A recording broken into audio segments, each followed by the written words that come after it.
সন্ধ্যা নামছিল, ভেজা রাস্তা, হালকা বাতাসে ঠান্ডা হয়ে আছে সব কিছু। একটা মোটরসাইকেল নিয়ে শহরের ফাঁকা রাস্তায় ছুটে চলছে আমি। তারপর এক মুহূর্ত,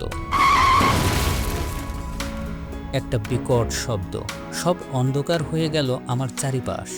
যখন চোখ খুললাম, চারপাশে সাদা দেয়াল, মনিটরের বিপ শব্দ। কেউ কেউ বলল, আপনার ভাগ্য ভালো ভাই, একটু দেরি হলে বাঁচতেন না, আপনার পরিবার এখানে আসতে সময় লাগবে, আপনি চিন্তা করবেন না। আমি কেঁপে উঠলাম, জিজ্ঞেস করলাম, কে আমাকে এখানে এনেছে? নার্স মাথা নেড়ে বলল, একজন লোক আপনাকে রক্তে ভেজা অবস্থায় কোলে তুলে এনেছিল, ভর্তি করেই চলে গেছে, কিন্তু তার নামও বলেনি। ডাক্তার আমাকে বলল, ও যদি না আনতো আপনি হয়তো রাস্তাতেই শেষ হয়ে যেতেন। তাদের কথাই আমি তখন কিছুই বলতে পারিনি। শুধু মনে হচ্ছিল একজন মানুষ যাকে আমি চিনি না, জানিও না, সে তার সময়, রক্ত, ঘাম, হয়তো নিজের জীবনের ঝুঁকি নিয়ে আমাকে আবার এই পৃথিবীতে ফিরিয়ে দিয়েছে। আজ 3 বছর হয়ে গেছে আমি বেঁচে আছি এক কষ্ট বুকে নিয়ে, কিন্তু প্রতিবার আয়নায় তাকালে মনে হয় আমি আমার নই, এক অচেনা হৃদয়ের দান দিয়ে বেঁচে আছি।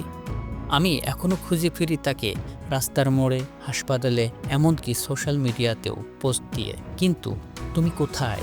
কেউ সাড়া দেয় না।